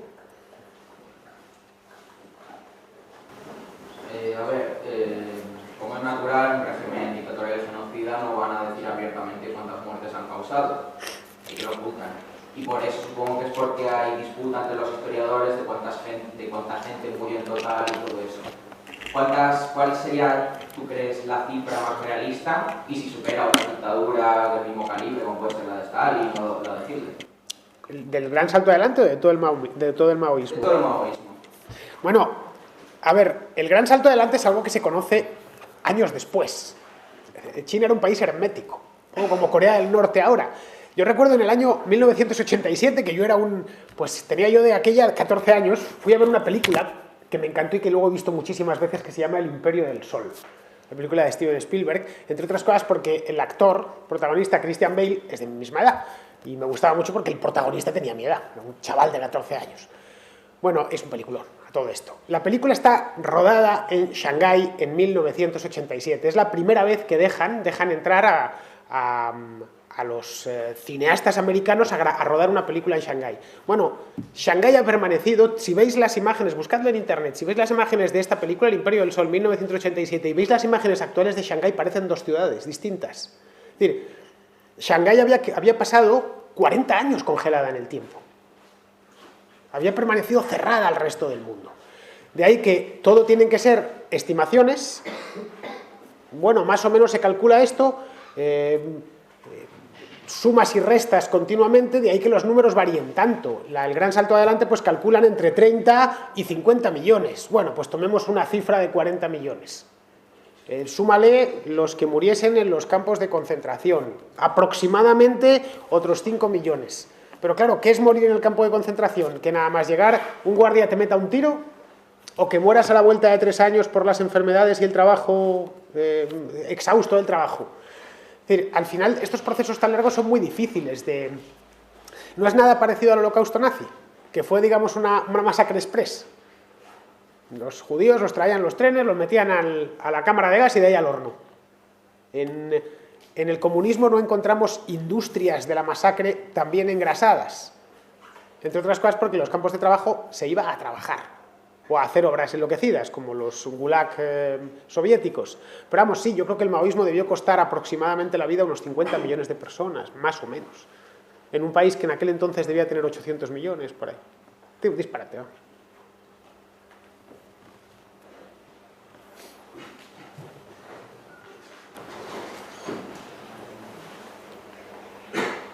Buenas tardes. Quería preguntar primero, ¿quién cree usted que fueron quienes financiaron la Revolución Comunista de Mao y el gobierno posterior? La Revolución Comunista de Mao la apoya y la financia en parte y sobre todo le suministra armas y apoyo y equipo y demás, asesores, la Unión Soviética, como es lógico, que por lo demás China y la Unión Soviética hacían una frontera de miles de kilómetros y tenían además un estado que ya estaba tomado por los soviéticos desde los años 20, que era Mongolia. Y hasta que rompen en la crisis chino-soviética del año 60, van de la mano, soviéticos y chinos comunistas. Y por último, entre la deposición de Mao y la revolución cultural, es decir, entre 1960 y 1966, ¿qué ocurrió en el gobierno de China? Bueno, lo que hacen ese año es que aprueban durante ese interregno, Mao sigue siendo la figura principal del régimen durante esos años. Es decir, todo esto que os he contado sucede en la cúpula, en el mandarinato de Pekín. No estaba a la gente poco menos que le habían explicado que no, que el gran timonel se apartaba de las labores ejecutivas porque iba a estar centrado en otros temas y tal y cual, pero seguía siendo el líder indiscutible y seguían empleándole para lo que valía, para la propaganda como símbolo del régimen. Y él dispone todavía de poder, forma parte del Comité Central del Partido Comunista, del Politburó, sigue teniendo mucho peso, pero no puede influir, por ejemplo, en el tercer plan quinquenal. De ahí que en el año 66 los chinos pueden comer, por lo menos una vez al día. Es decir, los excesos no le dejan cometer excesos. Y durante ese año pues va planificando y va poniendo en orden todo para dar su último asalto, que fue este de la Revolución Cultural.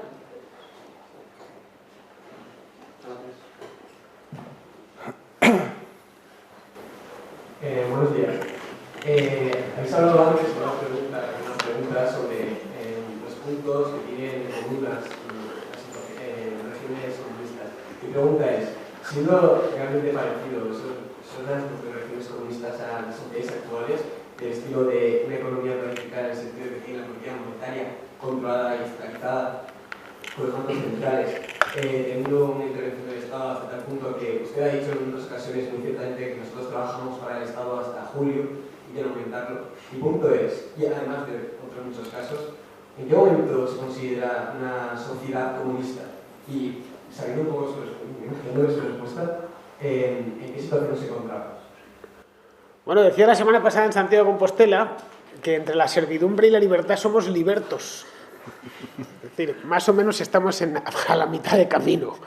Yo, bueno, puestos a ser un siervo y ser un liberto, prefiero ser un liberto. Es decir, no estamos en el peor de los mundos, pero tampoco en el mejor. Y una sociedad se puede considerar comunista pues cuando cumple los requisitos para el comunismo, es decir, que no puedas poseer nada. No puedas poseer ningún medio de producción. Bueno, sí, me dejan ser el dueño de mi libreta. Por cierto, también es capital, ¿eh? Para mí, desde luego, porque trabajo con ella. O me dejan ser el dueño de las, bueno, iba a decir las joyas de mi abuela, no porque ya las habrán fundido, pero bueno, del reloj de mi padre. No, una sociedad es comunista cuando te han expropiado. Y además cuando tienes un partido único que te vigila. Por ejemplo, la Venezuela de Chávez o de Maduro ahora no es un país 100% comunista. Sigue permitiendo ciertas áreas de disidencia legales.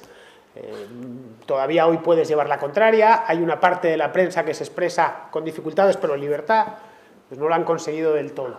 Pero la Cuba de Castro sí lo es. Pero, por ejemplo, el caso de Venezuela se permite la propiedad privada, sin embargo hemos visto situaciones en las que el propio Chávez se maniobrará por la calle expropiando, nacionalizando casas y edificios en faz de un bien superior que sea el Estado. Teniendo en cuenta que la Constitución española también establece un artículo que al fin y al cabo la propiedad privada está sublevada a los intereses de la nación y el interés común, ¿en qué momento, solamente por la consecución de ese mismo artículo, se convierte en comunista? Simplemente porque tenemos la posibilidad de que nos expropien, de que en una situación, no sé cuál sería, acá llevando ese comunismo acá en el ¿no podemos ser ya un Estado comunista por el simple hecho de que tienes posibilidad de hacerlo? Hombre, por poder podríamos, claro, pero dudo que con la Constitución del 78 la cambiarían y pondrían una más acorde a sus necesidades. Con la del 78 encontrarían problemas. Y sobre todo que va más allá, las leyes van más allá de la Constitución, ¿eh? Hay códigos penal, código civil, un montón de... La legislación va muchísimo más allá de la Constitución. La Constitución da unos parámetros generales. Y expropiar en España no es fácil, ¿eh? De hecho, hay muchos que para que hagan líneas de AVE están deseando que les expropien. Diciendo, a ver si pasa Chávez por aquí y a mí sí me expropia, porque aquí cuando se expropia se paga. Y puede llegar a ser el gran negocio de tu vida, que te expropien. Pero si te niegas, te expropian. Ah, no, claro, si es por interés general, pero tienes que demostrarlo, no es tan sencillo. Es decir, tiene que venir la Soraya de turno a demostrarte que efectivamente va a pasar la puta línea de AVE por ahí, pero no por el capricho del gobernante. No, es que le queremos expropiar aquí este prado. ¿Pero por qué? No, porque es de interés general, explíqueme. Porque tienes todavía capacidad de defenderte frente al Estado. Mientras que en un país comunista no tienes ninguna. Pero por eso hemos encontrado en Andalucía muchos casos en los que los propios alcaldes de municipios, como de las alcaldías, iban a zonas rurales que no eran utilizadas y es pagable solo rural, y luego pues, lo hacían para edificar y demás, conseguía un gran precio y pues eso se monetizaba. Y el punto era, si tú veías esa situación... Eso hacía Gordillo en Marinaleda. En breve, si vas a sacar una rentabilidad mucho mayor, entonces realmente es una expropiación. Leches, tengo yo un videoflauta de Gordillo precisamente contando en Barcelona hace unos años diciendo que él cómo hacía las cosas. Decía, bueno, yo de entrada voy y le digo que te expropio que te compro esto. Que decía, vale, te lo vendo. La tierra rústica que no valía nada, un pedregal. Claro, como después de haber comprado la primera vez por 4 perras, recalificaba y ya se podían construir unos chalés o lo que fuese, pues ya el segundo pedía más dinero. Pero si sé que lo vas a recalificar después, es decir, descontaba información que el anterior no había tenido. Decía, no te la voy a dar a no ser que me pagues el doble. Bueno, pues entonces te expropio. Y le expropiaba. En este caso el alcalde, bueno, pues tiene cierta capacidad, pero tiene que llevar un plan urbano previamente. Es decir, que no es tan sencillo. De todas maneras, me parece a mí que, el modelo gordillense está bien para Marinaleda, porque es un lugar pequeñito, 2.000 habitantes, en la Sierra Sur de Sevilla y tal, pero no lo veo yo más allá, ¿eh? Es decir, si podría prosperar o se encontraría con infinidad de problemas legales. Es decir, tú aquí puedes pleitear contra el Estado, incluso puedes ganarle. Se dan casos todos los años de particulares que ganan al Estado. ¿Tú te imaginas a un polaco pleiteando contra Jaruzelski? Pues no. Termina fusilado, pues este se ha vuelto loco. Últimas preguntas y vamos terminando. Hola, buenas tardes. En primer lugar, muchas gracias por la conferencia. Gracias porque estés tú aquí, no Gordillo, que estuvo muy ya. Sí, me han dicho que iba a venir por aquí.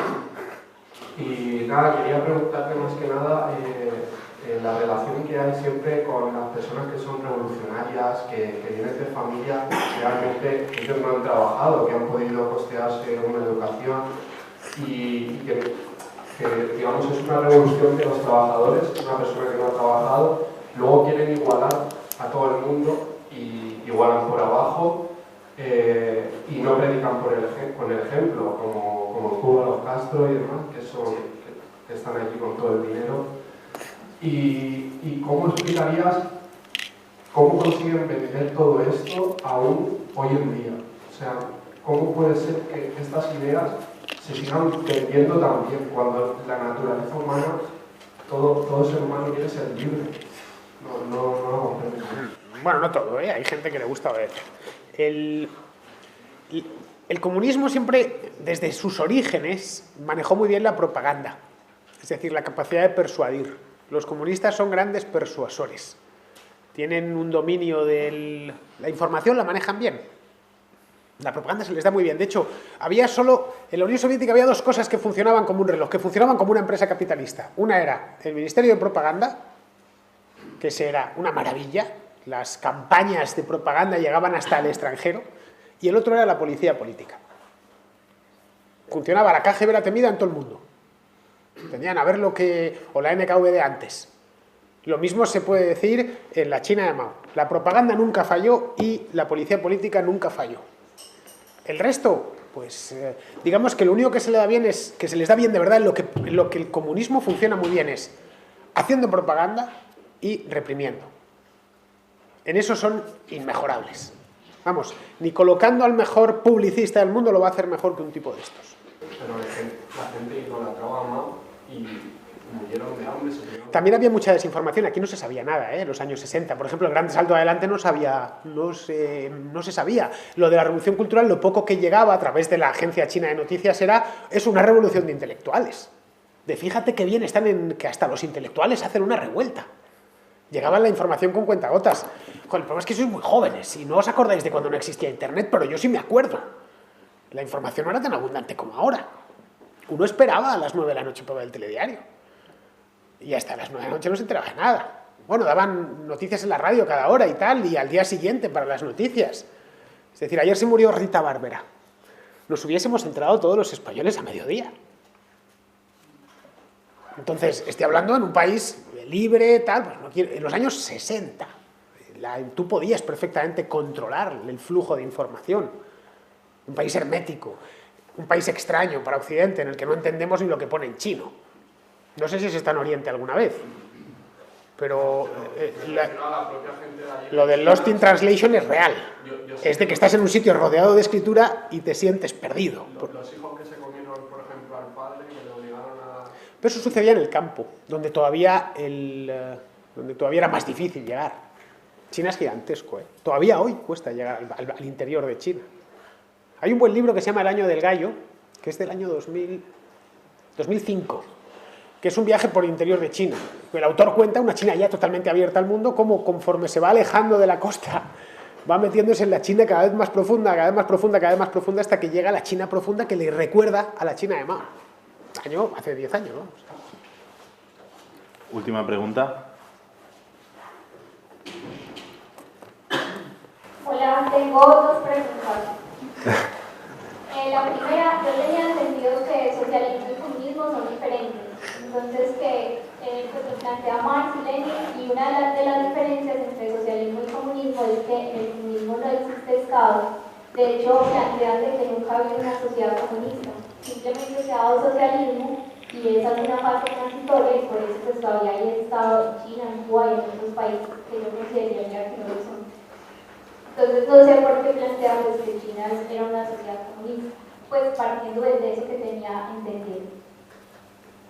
Bueno, esto de comunismo y socialismo sale siempre. Es que no es exactamente lo mismo. Pues dime tú dónde está la diferencia. A no ser que me estés hablando de una sociedad sin Estado. Bueno, pues como algo puramente fantasmagórico está bien, pero no ha existido nunca, ni va a existir. De un régimen de partido único sin Estado yo no lo veo. Bueno, el partido único se constituye como el Estado en sí. De hecho, el Estado y el partido vienen a ser lo mismo. Y respecto a las diferencias, de hecho, son puramente de nomenclatura. Se utiliza comunista o socialista de manera indiferente. Lo que sí es diferente es la socialdemocracia. Lo que conocemos aquí como socialismo, el Partido Socialista, por ejemplo, pues no es propiamente comunista. El comunismo vendría a ser el que aplica el marxismo-leninismo de manera más pura. Ahora, como no tiene muy buena fama, porque la palabra, se cometieron tantos crímenes en su nombre en el pasado, que se prefirió utilizar la palabra socialista, que tenía mejor prensa. De ahí que Chávez, por ejemplo, en los años 90 vino con lo del socialismo del siglo XXI. No sonaba tan fuerte como lo del comunismo del siglo XXI. Digamos que, en serio, de verdad, yo que tú, sinceramente, no perdería el tiempo con esos problemas de nomenclatura. Ve a la esencia de las cosas. Es decir, analiza a los regímenes políticos por lo que son, no por lo que dicen ser. Y así lo entenderás bastante mejor.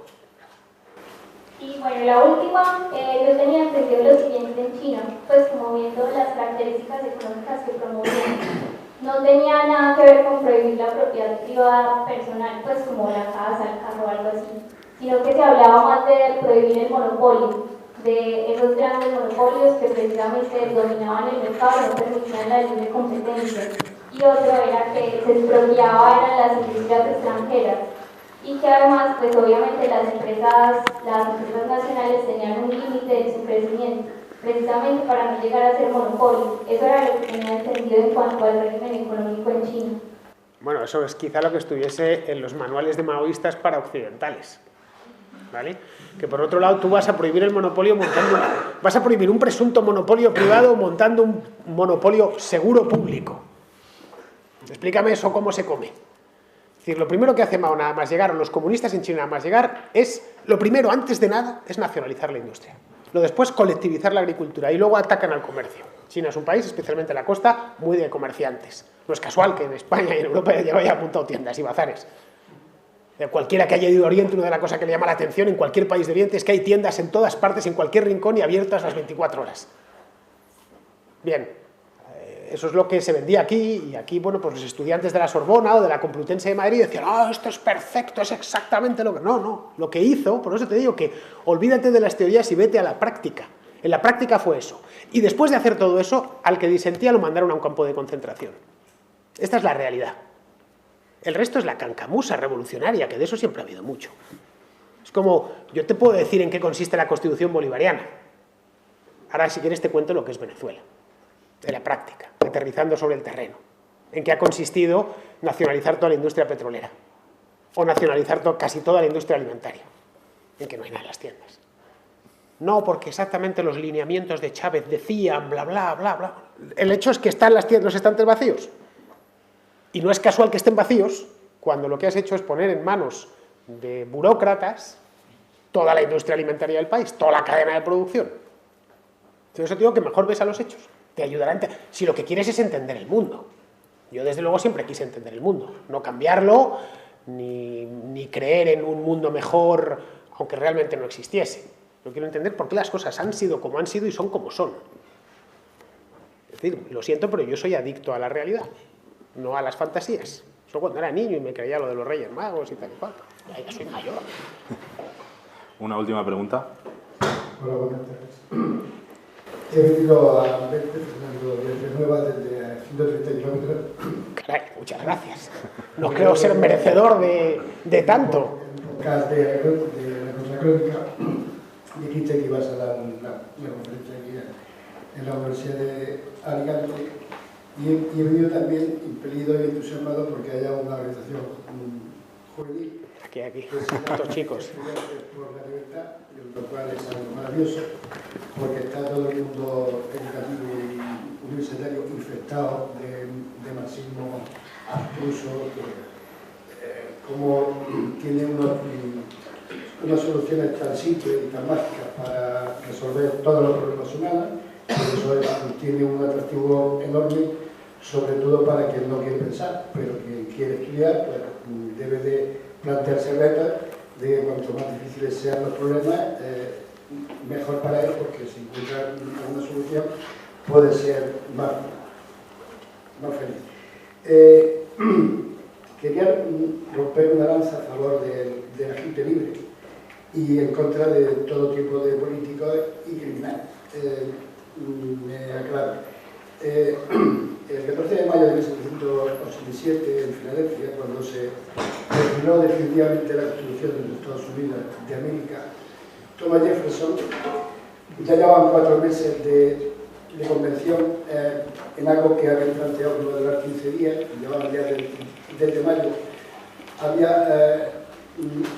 se tiraron todo el verano porque había mucha resistencia a que el gobierno o el presidente estuviera contrapesado, o sea, no pudiera tomar ciertas decisiones libremente con el objeto de que fuera la manifestación de la libertad popular en la que se expresara por boca de los políticos. Y dijo, ya un poco harto, en el último discurso, dijo, los enemigos del pueblo son dos, los criminales y los políticos. Así que permítanme ustedes restringir con las cadenas de la Constitución a los segundos para que no se conviertan en la versión legalizada de los políticos. Entonces, partiendo de ahí, yo invitaría a todos los estudiantes que vieran el principio, ante todo que se siente en una tarima, desde que sea un cargo oficial como un profesor o tal, que mantuvieran siempre el principio de desconfianza y que vieran a toda persona que representa un poder y que puede influir en su vida un peligro evidente para su vida, para su libertad, porque su vida y su futuro van a depender en parte o en gran parte de las decisiones subjetivas que esa persona tome.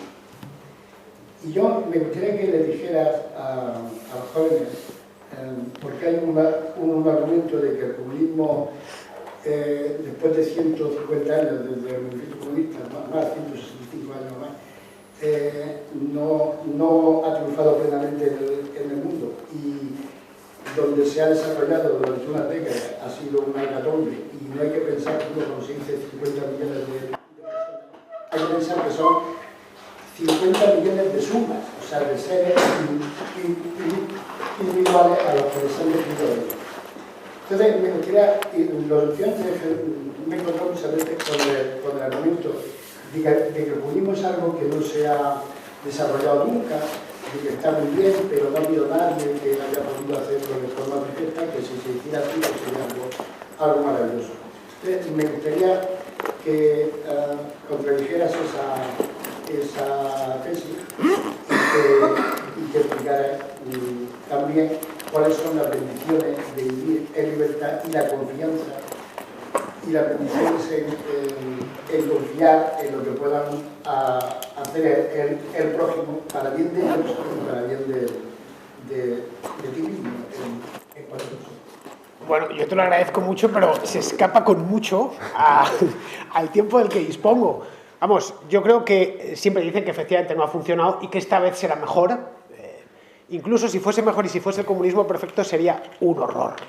De hecho, imaginaos un mundo en el que vives para el partido y para el Estado y trabajas para él, en el que el ser humano deja de ser ser humano tal y como lo conocemos y se convierte en otra cosa. Yo no quiero ese mundo, desde luego. Así que si me dices que van a traer el comunismo puro sin mácula, tampoco le quiero. Casi mejor me quedo con el comunismo corrompido, que al menos puedes irte. No creo que no tenemos más tiempo, ¿eh? No, ya está, se acabó el tiempo.